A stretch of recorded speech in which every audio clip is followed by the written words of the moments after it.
কে বলবে এই ছেলে নিজেই তার মায়ের হত্যাকারী? নৃশংসভাবে নিজের গর্ভধারিণী মাকে হত্যা করে ডিপ ফ্রিজে লুকিয়ে রেখে নির্লিপ্তভাবে এভাবেই সবার সাথে কথা বলছিলেন ১৯ বছর বয়সী মাদ্রাসা পড়ুয়া ছেলে সাদ বিন আজিজার রহমান। দাবি করেছিলেন ডাকাতেরা হত্যা করেছে তার মাকে।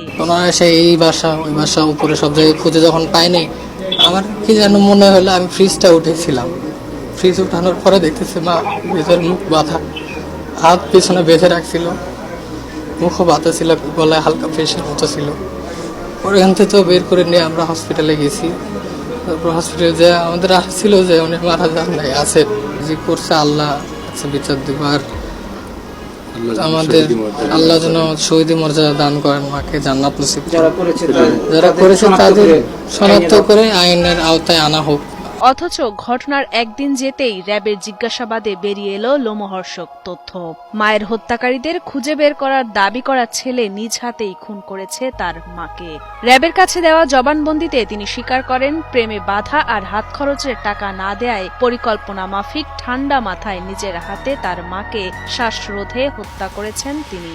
এমনকি মাকে হত্যার পর বিষয়টি ধামাচাপা দিতে লাশ ফ্রিজে লুকিয়ে রেখে কুড়াল দিয়ে স্টিলের আলমারিতে কয়েকটি আঘাত এবং জিনিসপত্র ছড়িয়ে ছিটিয়ে রেখে তা প্রচার করেন ডাকাতি বলে।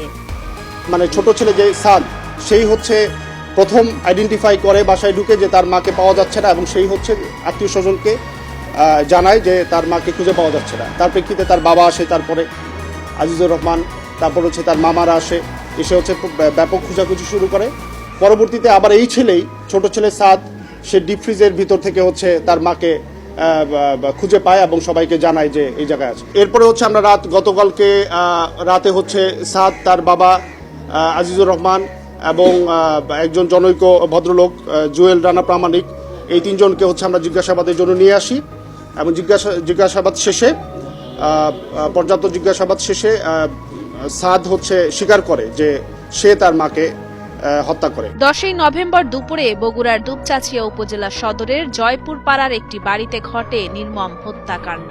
মূলত মাকে মেরে ফেলার বিষয়টি ধামাচাপা দিতেই ডাকাতির ঘটনা সাজায় ছেলে সাদ। তবে ঘটনার ছায়া তদন্তে নেমে সিসিটিভির ফুটেজ আর সাদের দেয়া বর্ণনায় অমিল খুঁজে পায় র্যাব। তারপরই গত রাতে সাদ সহ তার বাবা ও একজনকে জিজ্ঞাসাবাদের জন্য নেওয়া হয়।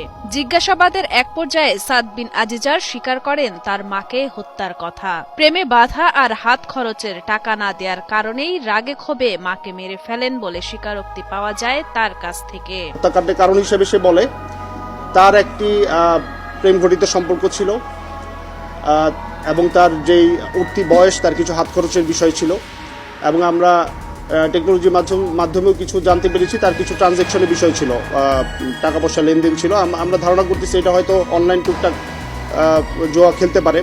যাই হোক, তার টাকার একটা ডিমান্ড ছিল, সেই হিসেবে সে 500 বা 1000 টাকা প্রায় হচ্ছে তার বাবার কাছ থেকে হচ্ছে টাকা সে নিয়ে নিত আর কি, না বলে।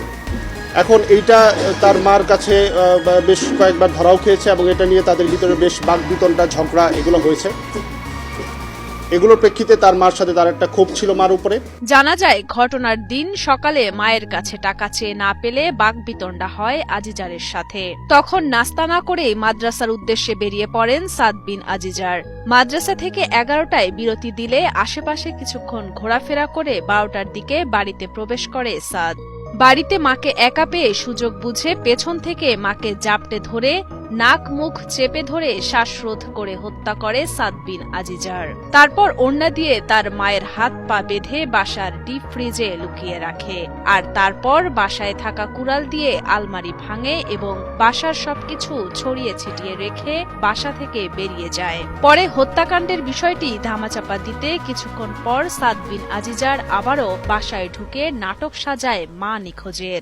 11টার দিকে যখন বিরতি দেয়, মাঝখানে যে বিরতিটা, সেখানে হচ্ছে সে মাদ্রাসা থেকে চলে এসে আশেপাশে ঘোরাফেরা করে, এবং 12টার দিকে হচ্ছে সে বাসায় ঢুকে নিজের যে চাবি, ওই চাবি খুলে ঢুকে হচ্ছে দেখতে পায় তার মা হচ্ছে বটি দিয়ে সবজি কাটাকুটি করতেছে, এবং আমরাও ঘটনাস্থল পরিদর্শন করে দেখেছি যে উনি দুপুরে রান্নার প্রস্তুতি নিচ্ছিলেন।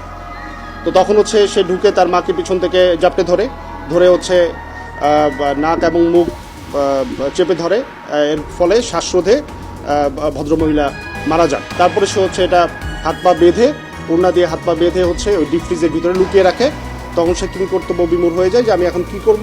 তখন হচ্ছে সে আবার বাসা থেকে বেরিয়ে যায়। বেরিয়ে যাওয়ার পরে হচ্ছে সে আবার বাসায় ঢুকে হচ্ছে তার মাকে খুঁজে পাওয়া যাচ্ছে না। এবং তারপরে হচ্ছে সেই যে নাটকটা আর কি, যে আত্মীয় স্বজনকে কল দিয়ে যে আমার মাকে খুঁজে পাওয়া যাচ্ছে না, বাসায় এরকম ভাঙচুর হয়েছে, এখানে ডাকাতি হয়েছে বা ডাকাতি প্রচেষ্টা হয়েছে, এই পুরো নাটকটা হচ্ছে সে সাজায়। নিহত উম্মে সালমা ও মাওলানা আজিজার রহমান দম্পতির 2 ছেলে ও 1 মেয়ে। তাদের মধ্যে বড় ছেলে ও মেয়ে থাকেন ঢাকায়, আর ছোট ছেলে সাদ বিন আজিজারকে নিয়ে বগুড়ায় বসবাস করতেন এই দম্পতি।